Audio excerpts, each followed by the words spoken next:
September 7th, 1533. Greenwich Palace. A cry echoes through the royal chambers. England expected a saviour, a boy who would secure the Tudor dynasty.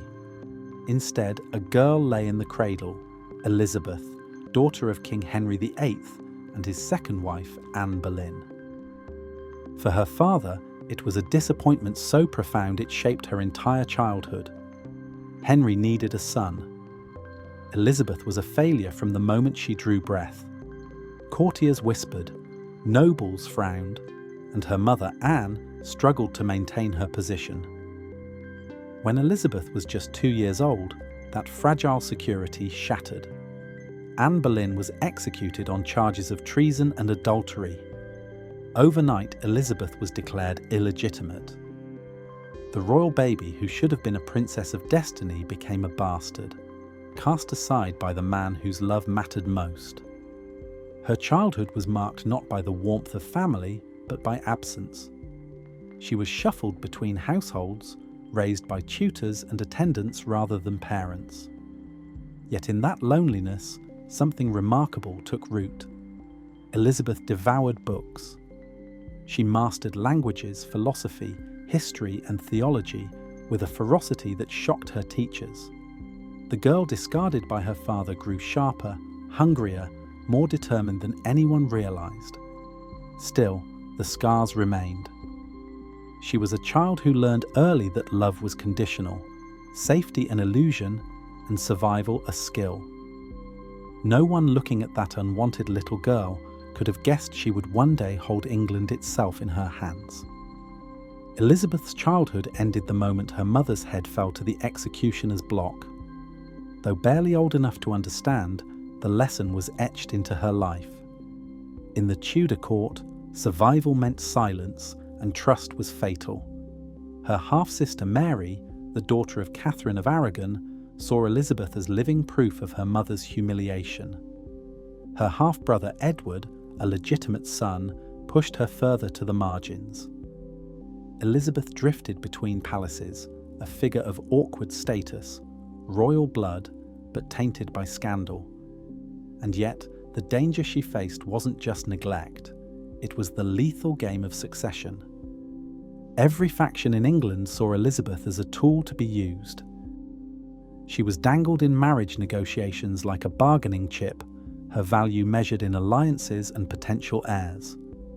Foreign princes, ambitious noblemen, and rival claimants all saw her as an opportunity. Elizabeth saw it differently. She was the prize in a game she had no choice but to play. But the court wasn't just politics, it was poison. When her stepmother, Catherine Parr, remarried after Henry VIII's death, Elizabeth found herself living in a household that seemed at first like refuge. But Thomas Seymour, Catherine's new husband, turned it into another nightmare. He was charming, reckless, and dangerously inappropriate with the teenage princess. What followed were encounters that teetered on scandal. Seymour slipping into her chambers at dawn, holding her too close, cutting her gown in play. For a girl who had already lost everything, the whispers of impropriety nearly destroyed her. When Catherine Parr died, the rumours exploded. Elizabeth, just 15, was interrogated for her conduct. She was forced to defend her reputation in front of men who would have been delighted to see her ruined. She survived, but the experience seared into her a lifelong lesson. Appearances were everything. One slip, one scandal could end her forever. In those years, Elizabeth learned to wear masks. She learned when to flatter, when to stay silent, when to appear dutiful while quietly plotting her own survival. Unlike her sister Mary, whose faith consumed her, or Edward, whose youth made him reckless, Elizabeth became a strategist. By the time her teenage years ended, she was no longer just a discarded princess. She was a survivor, sharp-eyed and cautious, studying everyone around her. She had seen her mother destroyed, her stepmother dishonored, her own name dragged through mud. She knew that to endure she must become unreadable, a puzzle no one could solve, a flame no one could snuff out. The broken child was hardening into something else. Not yet a queen, not yet a ruler, but something even more dangerous to those who underestimated her. A woman who had learned to play the Tudor game better than anyone else. The death of Edward VI in 1553 plunged England into chaos.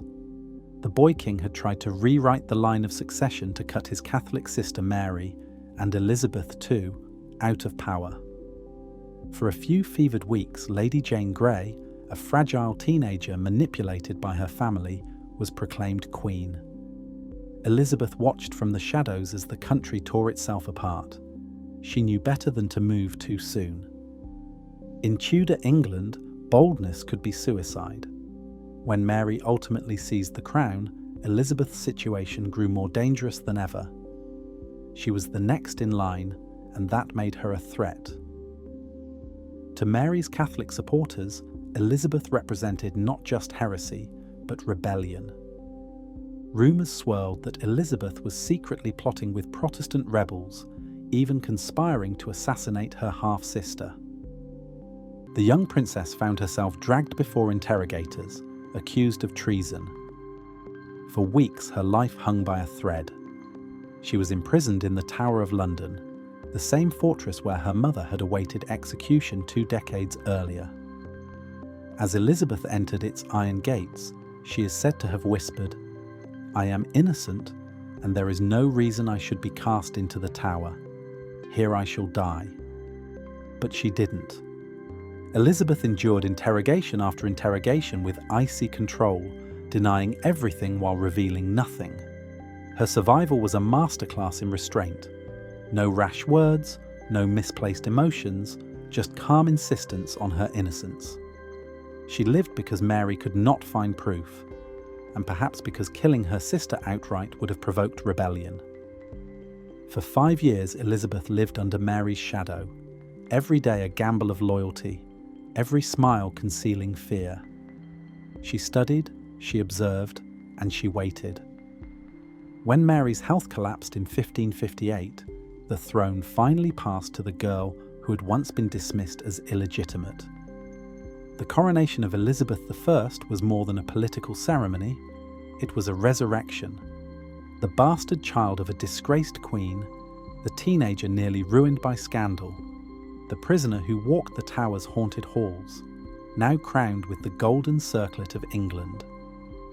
As she processed through London, crowds roared her name, desperate for hope after years of religious violence and instability.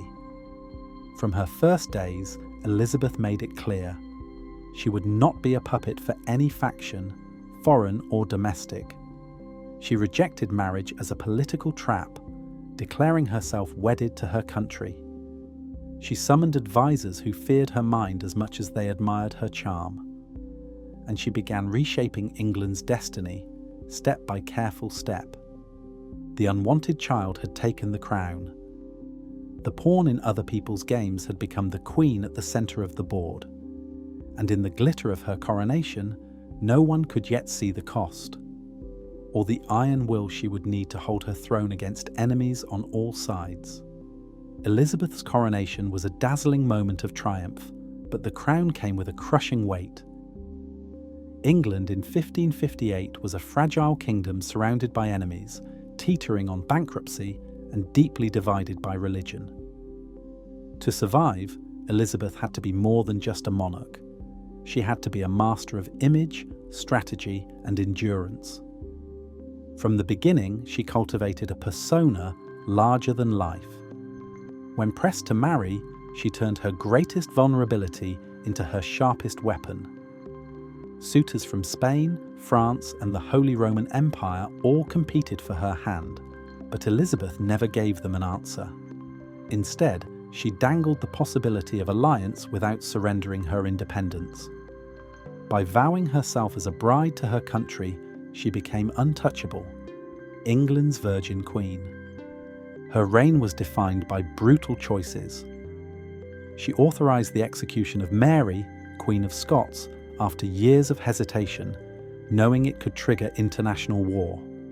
She faced the Armada in 1588, rallying her soldiers with the immortal words, "I have the heart and stomach of a king, and of a king of England too."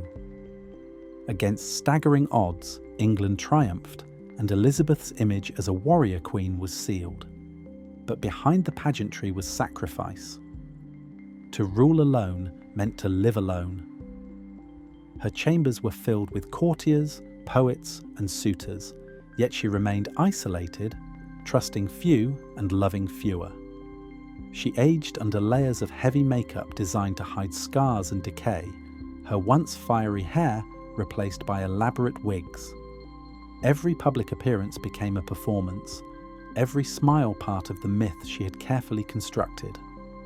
And yet the myth worked. Under her leadership, England transformed from a divided backwater into a rising global power. Explorers crossed oceans in her name. Playwrights like Shakespeare gave England its golden age of art. She left behind no heirs, no dynasty of her blood, but instead something greater, a nation remade by her will. When she died in 1603, after 45 years of rule, the country mourned not just a queen, but an era. To her people, she was more than human. She was England itself. Elizabeth Tudor had been born unwanted, branded illegitimate, nearly destroyed by scandal and imprisonment. Yet through cunning, resilience, and sheer determination, she rose to become England's most powerful woman, a figure of legend who still looms over history. She was a broken child who became a living symbol, and in doing so, she proved that sometimes survival itself is the greatest act of power.